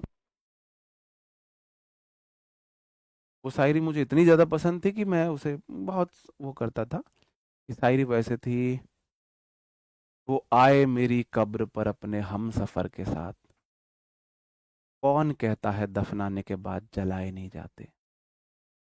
मतलब मुर्दे जलाए नहीं, ऐसे है वो कि वो आए मेरी कब्र पर अपने हम सफ़र के साथ, वो आए मेरी कब्र पर अपने हम सफ़र के साथ, कौन कहता है दफनाने के बाद मुर्दे जलाए नहीं। जॉनी लिया साहब की बड़ी, मतलब उनकी मेरे को बहुत पसंद हुआ करती थी, है ना। तो अब मेरे को आप शायरी देखोगे तो मेरे पे ऐसी ही शायरी मिलेंगी, मेरे पे वो निब्बे निब्बा वाली शायरी नहीं आती भाई। क्लियर है। यहाँ से कोई डाउट? अब देखो आपके ये सारे क्वेश्चंस के मैंने रिप्लाई इसलिए करे कि मैं तब से आप मैं पढ़ा रहा था और आप ये सब क्वेश्चंस पूछ रहे थे। और मैं इसलिए हमेशा बोलता हूँ जब पढ़ा रहा हूँ पढ़ने पे फोकस करो, बाद में मैं आपके सारी चीजें बता दूंगा। सर आप ये आपके लगातार, सर आप कब पढ़ते थे, कैसे मोटिवेट रहते थे, क्या आपकी हैबिट रहती थी, तो मैं तब से इसलिए इन बातों को अपना कंट्रोल में रख के कि पहले पढ़ा लूँ, मैं क्लास के लास्ट में ये सब बातें आपको बता दूंगा। क्योंकि हर कोई इंटरेस्टेड नहीं होता है आपकी अदर जो टॉपिक से हट के बातें उन्हें सुनने के लिए। तो बाद में वो बातें कर लो जो जिसके इंटरेस्ट की है, वो रुक जाएगा, वरना नहीं रुकेगा, नहीं रुकेगा। ठीक है मेरे भाई, चलो। बिल्कुल, ये सपने में एग्जाम जो देते हैं ना, इन्हें मैं लिख के दे सकता हूँ, मैं लिख के जहां बोलो ना वहां लिख के दे सकता हूँ, इन्हें सफलता से कोई नहीं रोक सकता। क्योंकि मेरे साथ ऐसी चीजें होती थी। मेरे साथ कैसी चीजें होती थी मैं आपको बताऊं, कि मैं इंग्लिश पढ़ रहा हूँ तो सपने में मैं वोकैब का रिवीजन कर रहा हूँ, ट्रिक बना रहा हूँ, मैं मैथ सॉल्व कर रहा हूँ। मैं सपने में, मेरी ये स्थिति होती थी, मेरी एक गलत आदत थी, एग्जाम से एक दिन पहले मुझे नींद नहीं आती थी, नींद नहीं आती, पता नहीं मैं कितनी कोशिश कर लूं नींद नहीं आती थी। ये मेरी गलत, मैं इतना ओवर कॉन्शियस हो जाता था, गलत आदत है ये। क्योंकि एग्जाम से एक दिन पहले मुझे, मैं टाइम से पहुंच गया नहीं पहुंचा, मेरा एग्जाम सही हुआ नहीं हुआ, तो उन चीजों ने मेरे को बहुत पीछे खींचा। लेकिन जब एक एग्जाम निकल गया ना, फिर वो चीजें माइंड से निकल गई। मतलब जब मेहनत करके पढ़ के एग्जाम कर रहा था तो आता हुआ 20% गलत हो जाते थे सिलेक्शन से, वो रिजल्ट नहीं मिलता था। एक जॉब लगी ना, फिर मन में आ गया जॉब तो लग गई, अब कोई टेंशन नहीं है। तो 6-6 महीने बिना पढ़े कोई एग्जाम दिए, उसमें रैंक आ रही थी। 6-6 महीने बिना पढ़े, पढ़ नहीं रहे हो आप, आपका सिलेक्शन हो गया, आप मस्त हो, ठीक है, जॉब पे हो, एग्जाम देने चले गए, दूसरा ऐसे ही चलो यार दे आते हैं एग्जाम, रैंक आ गई। क्योंकि अब माइंड पे प्रेशर नहीं है, इसका मतलब नॉलेज तो पहले ज्यादा थी, मेच्योरिटी अब आई है। तो इसलिए भाई नॉलेज के साथ साथ एग्जाम के लिए मेच्योरिटी आना बहुत जरूरी है। इसलिए मैं बोलता हूँ जब तक एग्जाम की तैयारी कर रहे हो, अब तक सोचो रैंक लानी है, ऐसे पढ़ो। और जिस दिन एडमिट कार्ड एज एग्जाम देना, उस दिन खुद से बात करना कि ज्यादा से ज्यादा 0 मार्क्स आ जाएंगे, माइनस में तो आ जाएंगे, मुझे कुछ नहीं पता, मुझे फ्री होकर एग्जाम देना है। ये मेंटेलिटी अगर आपने एक्सेप्ट कर ली, तो आपसे आते हुए क्वेश्चन गलत नहीं होंगे, बेफालतू का प्रेशर आप अपने ऊपर क्रिएट नहीं करोगे। ये चीज मैंने फील करी है। ओके, चलो, ठीक है मेरे भाई, मिलते हैं आपसे कल नए सेशन में। कोई बात बुरी लगी उसके लिए सॉरी है। कल तक के लिए bye bye, thank you, take care. अपने सपनों के लिए लड़ते रहें, अपने सपनों के लिए स्ट्रगल करते रहें, स्ट्रगल बहुत अच्छा है, इसे नेगेटिव मत लो। ठीक है मेरे भाई, bye bye, thank you, take care, जय हिंद।